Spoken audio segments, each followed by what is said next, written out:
Hey, welcome to I'm That Mom, the podcast about motherhood without the pressure of perfection. My name is Katie. I'm a self-taught entrepreneur who started my baby company while pregnant and grew it to an 8-figure business as a single mom of 3. Join us as we discuss the fun, funny, and messy parts of motherhood. We're certainly not experts. We're just here to support all the moms and hopefully, collectively, we don't completely f*** it up. Here we are, and I'm so excited for today, even though it's kind of a depressing topic. But this is your first time to record in our new studio. It is. Which is so fun, and congrats, it has cameras now. I know, yay. But I did bring this. So, Ooh, thank you. yes, I have to get back so I'm close to the microphone for them. But Cheers. cheers to our first podcast recording here in our new studio together. Yay. So today's topic, since it is kind of depressing, I thought we might as well drink for it because that's how I deal with stress and anxiety. How about you? Yes, I've slowly graduated to that.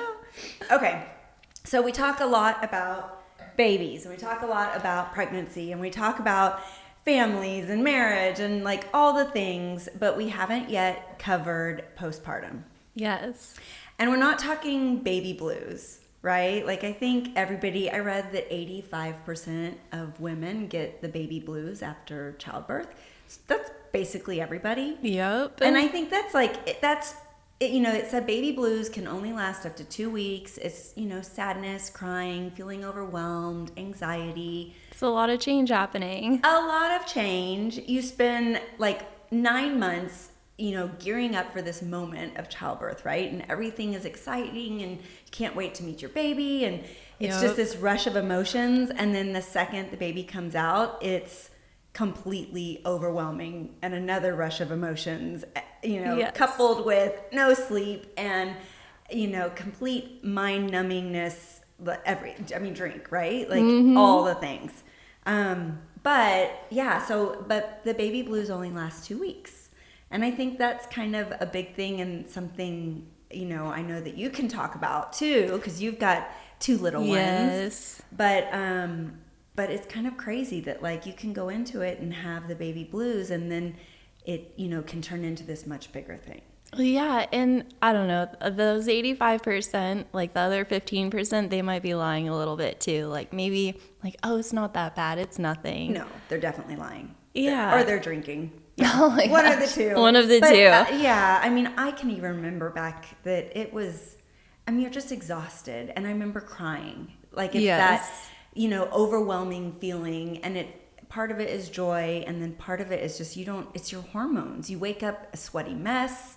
You're lactating, your milk is leaking everywhere. Your body is like this foreign object. Your husband's wanting to have sex with you again. You're like, don't touch me yet. You're not sleeping, you're not eating. And that's just with one baby. If you've got more babies at home. But I did some research on it because I myself did not have postpartum. And I kind of want to talk about like what's the actual definition of it, but then also like what's the reality of it. Yeah. And I thought some of this was really interesting. So I'm going to tell you about the symptoms. And it said that if you have 5 or more of these, this is the best way to diagnose if you have postpartum versus just the baby blues. Okay, we're doing the questionnaire. Yeah, I'm going to go down the list because I don't know. I feel like for a mom that's listening to this, she might, I think there's a lot of, well, do I have it or do I not? Like, I remember crying and being like, oh my gosh, what if I have postpartum? Because it's so freaking common. The statistics for people actually getting postpartum was between 6 and 25%. So 85% of women, and this can happen from miscarriage, stillbirth, or childbirth, but 85% get the baby blues and 6 to 25% get postpartum. Isn't that crazy? I believe it, unfortunately. Yeah, it's unfortunate, but I think it's also one of those things that the more you know about it, the better you can deal with it. And, I wrote down on here, the best thing you can do for postpartum is prevention. Yep. And we can go into that further. But I want to read you what the key feelings and signs were. And one thing it said that really stuck out to me was that every one of these symptoms and signs about postpartum was nothing that somebody else can see about you. So it's your husband can't say you have postpartum because you're not coughing, you're not sneezing, you don't have rashes, right? Yeah. It's like, it's what you are the only person that can diagnose if you have it. Yep. That's crazy, right? It is, but I think that's also why we have to be aware of it and pay attention to like the changes that are happening, not just physically because that's obvious, but like mentally too. A huge part of it is mentally. Okay, so it says changes in your feelings. So feeling depressed most of the day, all day or every day, feeling shame, guilt, or like a failure, feeling panicked or scared a lot of the time, and having severe mood swings. So maybe the severe mood swings is a little bit more obvious, but the rest, I mean, you don't outwardly show guilt or shame. And I think that's common for moms to be like, I'm not good enough, or, you know, am I not doing this right? Or maybe I don't love my baby enough. Yeah, like, especially like with the internet. Like I remember like doom scrolling, like looking up like, does my baby do this? Does my baby do that? And it can make you feel bad and feel that mom guilt sometimes. Yeah. And you're just trying to find an answer. Should they be on schedule? Should they not? Should I breastfeed? Should I bottle feed? Breastfeeding is hard. I'm a failure. Like all the things. I mean, that's really overwhelming. It says changes in your everyday life. So having little interest in things you normally like to do. Feeling tired all the time, eating a lot more or a lot less. You know, I think weight gain or weight loss, you know, is a good sign of it. And then having trouble sleeping or sleeping too much. I don't know anybody that is sleeping too much with having a brand new baby, but you know, that is a common sign of just depression in general, is people that don't want to get out of bed and they sleep all day. And so I could see that, you know, if you found yourself in bed all day and just wanting to sleep, you know, maybe it's not because you're just really exhausted. Maybe it's something more. Yep. Yeah. Okay. Changes in how you think about yourself or your baby. So having trouble bonding with your baby, thinking about hurting yourself or your baby, and then even thinking about suicide. And I think these are the extreme ones that you see like on the news, where like a mom will drive her car into like off a bridge with her kids inside. You know, and I mean, some of those people are really crazy, but some of them, probably most of them, are suffering on some level of postpartum, and there's different levels of depression and there's different levels of postpartum, and I don't know, it's intense, right? It is. It's a scary conversation, but it shouldn't be. It should be something that like you can go to your doctor or go to your friends or your husband and just talk about it and say like, this only happened for a moment, but it felt kind of weird. It was kind of crazy. I just need to tell you about it. It scared me. Exactly. Yeah. And then I think expressing it more. So, and I want you to talk, because I know you've got 2 little ones, and I know you had very different pregnancies and post-birth experiences. Yes. So, and I want you to talk about it, because I think, you know, like I had to Google those symptoms and I knew them, but because I didn't live them as much, I think, you know, it means more from somebody that just really lived some of it. Yep. But that's so, talk about your experience, Casey. My turn to drink, your turn to talk. Oh my gosh. Okay. Well, I think I've definitely like filled out that questionnaire before and been at the doctor and been like, you know what, today's a good day. I'm just going to check off these boxes. I'm good to go. And I think like with my first, it was just a little bit of the blues, like you said, just a little bit, just adjusting to the new life and figuring out what to do. But then when I had baby number 2, she had colic. And oh, wait, I have to tell you. I wrote this part down. Okay. Casey is going to love this. Parents who is at risk of developing postpartum depression? Ooh. Right? Yeah. Do you know? No. I didn't know this was a thing, because I actually Googled, like, if you get postpartum once, are you more inclined to get it again? And vice versa, if you don't. And the answer is no. It can be completely random. You don't have to get it every time.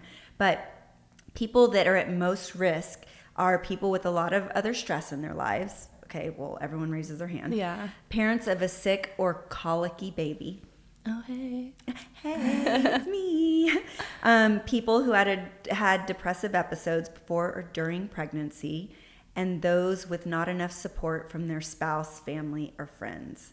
And then also said people with other children to care for. But the two that really, to me, were like big flashing lights was parents of a sick or colicky baby. And I think you should explain what a colicky baby is.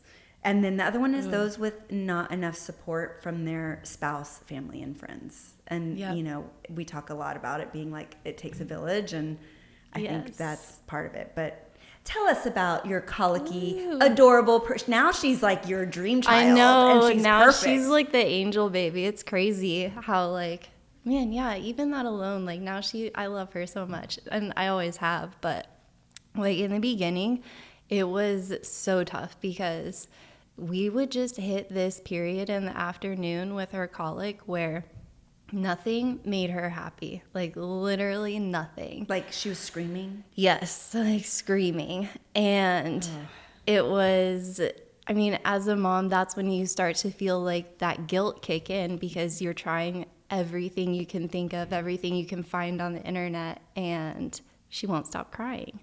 And we thought it was gas, we thought it was constipation, we thought it was breast milk. So then I'm changing like my diet. You stopped eating cheese and dairy and all the things. Which then I think contributed to some of like the weight loss I experienced. So there's like another and vitamin box. deficiencies. Yeah. There's like another box that I checked. And so I think that's where like things almost like started to spiral a little bit with Palmer because it was just like one thing after another. And it felt like as soon as I like caught my breath and like caught up, it was like, oh shit, like something else. Like, now that's happening.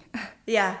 Are you gonna cry? A little bit, probably. Casey. Which is so funny You're because like reliving it. I you know have like PTSD from your colicky baby. But at the same time, like I want to tell people so that like they know that like it's normal and it does pass too. Like, but oh my gosh, it took you a hot minute. It did. It took a minute, and like a lot of that too, I think was also from like the family support because like both of our grandparents were like working, and so they helped out as much as they possibly could. Like my mom was a saint and would let me like come over, and she would work from home like with Palmer while I would like go take a nap and like or pump and just like get a break if I could. And then, but you were already kind of falling into this like overwhelming, and you had gone through, you know, your first baby and you didn't have postpartum, so there was really no reason for you to think you'd get it. No, like, and honestly, that's where I felt like I didn't prepare for my second baby as much because I was like, oh, I got this. And then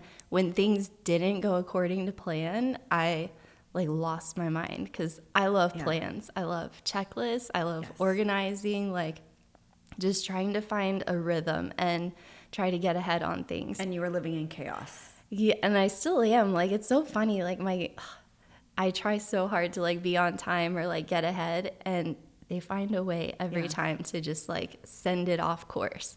But I think that's where, like, I have the most learning opportunity and, like, growth, too, is just, like, to be constantly adapting. And so that's where I had to, like, learn a lot about myself and, like, what resources were available and how to figure it out, too, because like you said, the family support, I had like my mom helping out. I had a really good work environment too. I think any other place I probably would have been fired for like choosing my family over work, but y'all were so generous and like let me be flexible with that. And then like my husband, he spends a lot of time at work. So I would cover the night shifts for Palmer, and he would take care of Grayson, our first baby actually had surgery 2 days after the second was born. So there you go, more sick kids. Yeah. She had tubes, which I'm reliving this with you right now. I know. That was a lot. It was. And so he was like obviously busy like with his business and taking care of our first. And then I felt like I was just kind of like floating, and I had my job and Palmer and the housework and just kind of had to figure it out. And everyone's like, oh, it's your second kid. You're good. You're good. Well, and postpartum can last up to a year. I mean, that's a long time. A year after the child's been born. And it doesn't necessarily like there's no onset like, oh, if my baby's 6 weeks old, I'm past it. Nope.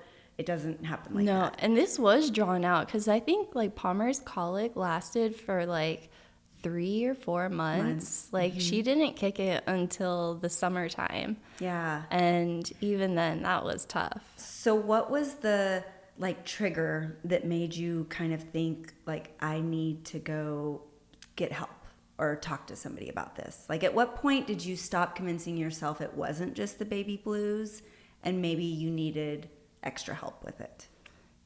Oh, do you remember? A little bit, yeah. I think it was like multiple things. Like, okay, now I'll probably cry. It's hard. Well, because it's a really like traumatic time, you know? And yeah, it's hard too because it's supposed to be magical with a newborn. Exactly. And like you just want things to go according to plan. And like, yeah. I do have it together, I swear. Like, I don't know. I just get overwhelmed sometimes. Yeah, it's hard. I just have these expectations in my head of like what I want and trying to match them up all the time. Yeah. But I think like the turning point for me was my weight loss. I had lost like 40 pounds. Yeah, and if you're watching this video, Casey is a skinny human being anyways, but like I could have sneezed and she would have floated away like a feather. Yeah. She was so tiny. And I feel terrible like saying like, oh, I lost too much weight, but it was truly like I just didn't want to eat. I was like just trying to take care of everybody else and I wasn't hungry. You weren't taking care of yourself. Yeah. I'm just going to throw in a joke here and say I am one postpartum depression away from my goal weight. Right. I know. That's what like everybody's like, oh, I'm jealous. I wish I could do that. And I'm like, but you're like, I was doing it because you knew you were sick. You know what I mean? Yeah. And it's a hard thing, I think, for women especially to admit to themselves, to their partners, to their friends, because on some level you feel like it's a failure. Mm-hmm. But it's not, it's a sickness, you know, and it's a mental, like it's actually your body physically reacting to your environment. And it's not something that you can just cure on your own. And I think that's important for people to hear. Like, don't suffer through it. Yeah, that was like a big thing. And then another one, it was a joke, but I had joked to the team, like, oh, my resting heart rate on my watch, like, is crazy. Yeah. And, like, a few people were like, no, that's actually, like, not good, Casey. And it was high? Yeah, like, it had, like, spiked like crazy. And I would just be sitting at my desk and, like, my heart rate would go, like, through the roof. And that's crazy. I realized that it was, like, because I would start thinking about different things or, like, my thought trail would just go crazy. And so between those two things, I was like, okay, I need help. Yeah. And so that's when I just started like reaching back out to my OB and my doctors to figure out like what I could do to just get started. Because that's the other thing, like where do you start between insurance and doctors and time? Who do I see? Where do I go? And I remember, you know, that you tried several different things before you found the one that really worked for you. Yes. Yeah. And I think that's important for people to hear. Like there's, you know, I call it my magic pill. Yeah. I take an anxiety pill every day that helps me just keep that like even kill. But even that, there's no like, just because it works for me doesn't mean it's going to work for somebody else. Yep. And I think the same goes with any kind of medication or whatever you're doing. There's a lot of studies too about it's malnutrition. Your weight loss, I'm sure, kind of like amplified, you know, some of the side effects from it. Yep. But yeah, I know you tried a lot of different things, and I still tell you, I'm like, you're doing so good. I know. Like, it's so, you know, but I think you still sometimes have like flashbacks from it, or life gets overwhelming, and your baby she's how old now?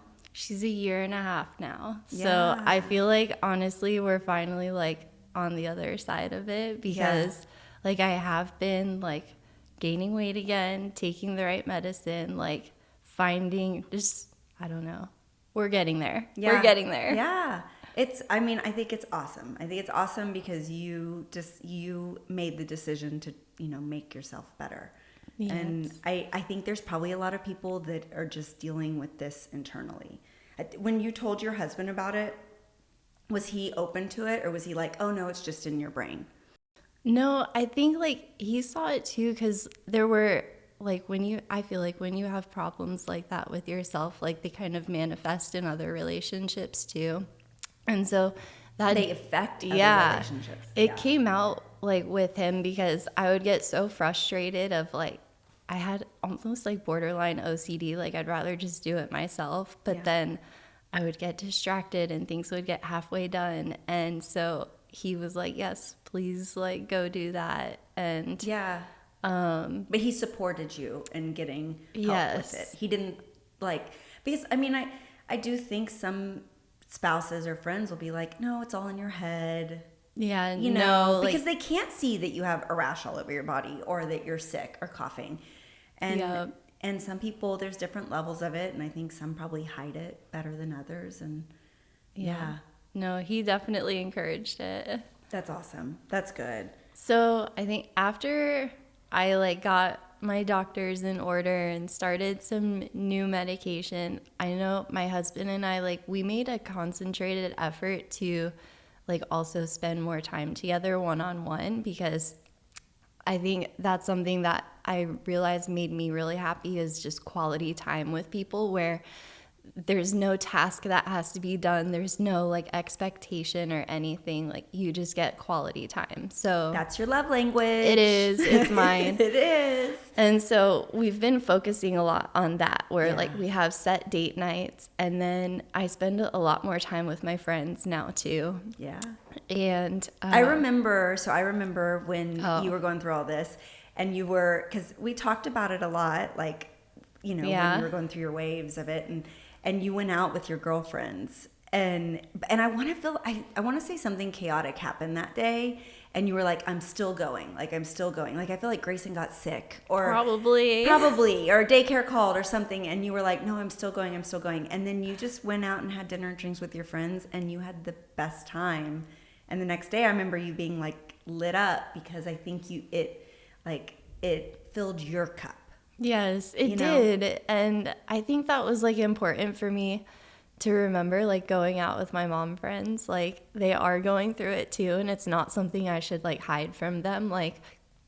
Just because things look perfect for everyone else does not mean that they are. No. And so, I love going out. We call ourselves the Wags, and we go out for margaritas, and that always helps cheer me up. And I love my different friend groups that we have, and it fills my cup in so many ways. And I don't think they have to be big friend groups. I've got just a small group of, my kind of mom female friends, and every time I go out with them, I love that we don't talk about family and kids, and it feels like a break. Yes. It's like a baby vacation. Yes. And you don't have to get dressed up. Everyone just goes from work, and one shows up, one's a pediatric dentist, and she always just shows up and her hair is on the side of her head, and she's got goggle marks on because she's got her glasses on all day. Yes. But we don't care, and it's just about sitting there and talking about whatever's happening in our lives, good and bad. Yeah.